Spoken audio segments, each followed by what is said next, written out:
So good morning. Thank you for being here. At approximately 7:30 this morning, there was an incident at the school where a school official was talking to a child or a student at Oak Mountain High School, and it was believed that they had a knife on them. Immediately after their encounter, this student fled the school into an area back behind the school. Deputies and other law enforcement personnel immediately responded to the area and began trying to establish a perimeter in an attempt to locate the school. I want to go ahead and make it very clear that at this time there are no injuries to any of the students that we are aware of inside the school, and we are still actively looking and searching for the student that left the area, and we want to make sure we locate them and ensure their well-being. At this time, we are working very closely with the Shelby County Board of Education to do everything we can to ensure the safety and the security of the school and make sure that all the students are safe. At this time, the Oak Mountain High School and the adjacent Oak Mountain Intermediate School have resumed normal scheduling activities inside the school. There is a limitation on outdoor activities at this time. Also, just as an abundance of caution right now, we will have additional law enforcement personnel in the areas of these schools continuing to patrol the area. The matter is also going to be turned over to our Criminal Investigations Division just for additional follow-up. Again, the search for this individual is still ongoing. He's described as a white male. He's a student here at Oak Mountain, 5'6". He was last seen wearing a black shirt of some type and then either dark blue pants, dark blue, or dark black pants. If you live in the area and you think you see something that's possibly related to this incident, we would ask you to dial 911 and report that to the Sheriff's Office so that we can follow up on it. We want to thank the community so far. We have received numerous tips throughout the morning, and it's been very valuable information.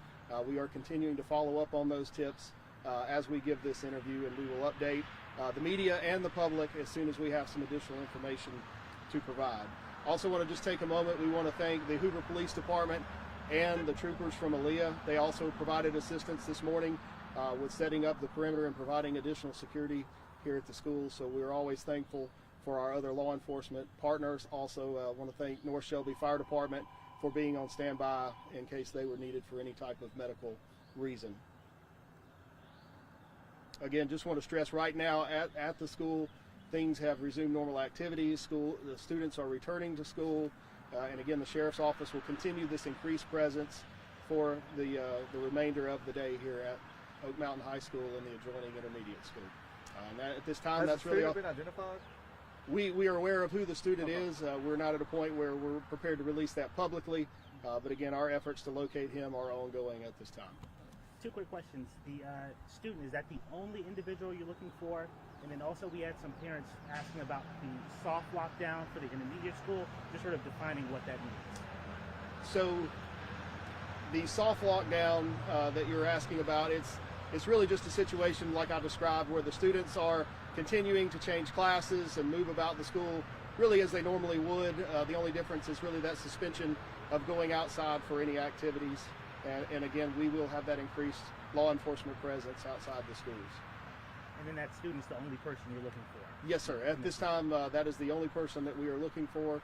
And again, if you see something that may be related to this, we encourage you to contact us at 911. And you said he was possibly seen with a knife? It is believed that he was armed with a knife. I mean, it's one of those things. It all happened very quickly. We're just, again, wanting to make sure that everybody that's involved in this situation is okay.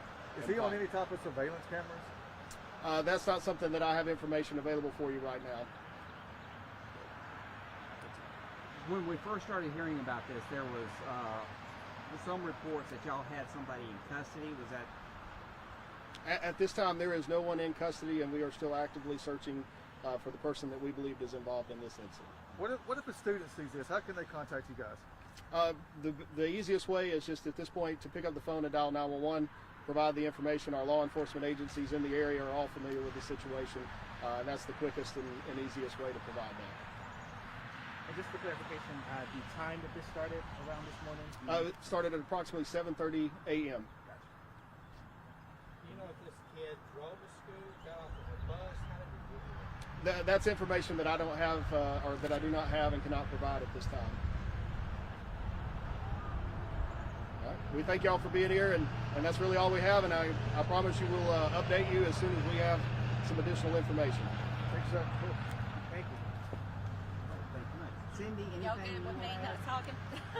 No, I mean, he shared everything. The only thing that I would add is just, we know that parents a lot of times want to show up at the school and just ascertain for themselves that their students are okay, and sometimes check them out. But we just want to remind everybody that they are perfectly safe right now inside the school. And there's no reason for them to check out and go home. In fact, I'm excited that I'm seeing so many students arriving to school. Yeah. Yeah. I'm sorry. Thank you. Okay. Cindy, C-I-N-D-Y, Warner, W-A-R-N-E-R, and I am the Public Relations Supervisor for the Shelby County School District. Just to reiterate what you were saying up there for the live. Yeah, so normally when we have situations like this that occur, it's understandable that parents want to come to the scene just to make sure that everything's okay, possibly check their students out. But when we're in these situations, it's really safer for everyone if parents will remain off campus and let us just handle whatever that situation is that's going on. Most of the time we're not going to be able to let them in, nor are we going to be able to let their student out. At this point, we feel like that it would be safe to do so, but the students are actually, very safe inside the school, have the increased law enforcement's presence, and so I'm actually excited to see students that were not able to get on campus this morning when all of this, was going on, because it did occur right as school was opening this morning. And a lot of those students have returned to campus, and so that's nice to see that we have so many students that are coming to campus, and not quite as many that are choosing to leave. So, but everything's perfectly safe. Y'all locked down this school, but what other schools did you lock down, just precautionary? Yeah, just some of the other schools that were here in the Oak Mountain area. This particular high school shares a campus with the adjoining intermediate school, and so they went into the same procedures that the high school did until we were able to determine that we felt like everything was safe. And as Captain Bishop mentioned, once we are able to determine things are safe on the inside, we generally will let the students resume somewhat normal operations inside, change classes, go to lunch, that type of thing. We just normally suspend outside activities. For instance, the intermediate school on a gorgeous day like today would have probably done PE outside, or recess or things like that. And when we're in this type of situation, we just don't let them go outside for those types of activities. What's the schedule of school? When do teachers arrive? When do students arrive? When does school start? Well, it's actually, we have a staggered schedule here in the Oak Mountain community to just help with traffic flow. The high school normally starts around 7:30, and then the intermediate school is about 15-20 minutes after that. Traffic would be complete gridlock around here if we didn't have those staggered schedules. So this particular incident did occur right when school was trying to open. So just made it a little more chaotic that we had students and buses and drop-off trying to enter the campus at the same time that all of this was occurring. But everything's fine now, and we appreciate law enforcement for responding so quickly and for being here to give everybody that added sense of security that they're going to be here throughout the day. We really, really appreciate our school resource officers. They are here every day and do a fantastic job helping to keep our staff and our students safe. And on days like this, when we need that extra presence, not only did we have our wonderful sheriff's office arrive, but like Captain Bishop mentioned, we had other agencies that responded as well, and we really appreciate Hoover's support in this particular case too. When a student's found with a knife, is that an administrative issue with the school, or is that dealt with the police department? Both. Obviously, the law enforcement will take precedence, and so whatever happens from the law enforcement side will come first. And then depending on the outcome of what the investigation reveals, then the student could possibly face disciplinary action according to our student code of conduct. You want to ask what kind of potential And charges Cindy, it could be? question you probably can't answer right now. Maybe you can later. How many students were on campus when it started? And Gosh, how, I know There's you no don't know way that for me to now. tell that.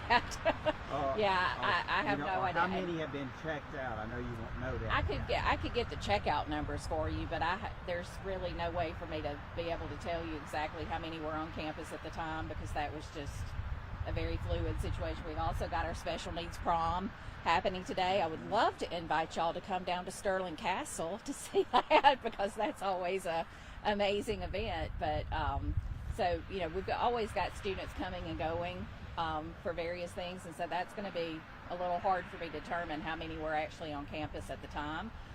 But I can possibly get you the number of students that checked out. But keep in mind, we've also had just as many that have checked in.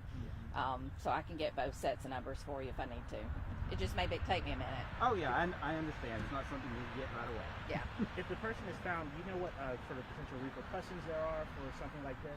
Well, like I said, obviously law enforcement will determine what will need to happen is according to their part of the investigation, and then they normally will also, keep us in the loop about what they're charging, if they're charging, and then, we have different classifications according to our student code of conduct, but this would be more than likely either a class 3 or class 4 violation. I don't have the code of conduct in front of me, but it'll be a serious violation. With the student, I know you can't say his name. Well, this person have a history that drew attention to him this morning from a past incident. We can't talk about that right now. What grade is the person in? Captain Bishop, I'm not even sure. I think I know, but rather than speculate, Yeah. I'd rather not say. Thank you, guys. You're welcome. We'll try to update y'all as soon as Awesome. we Thank know y'all. more. Thank you. Go ahead. Awesome. Sorry, I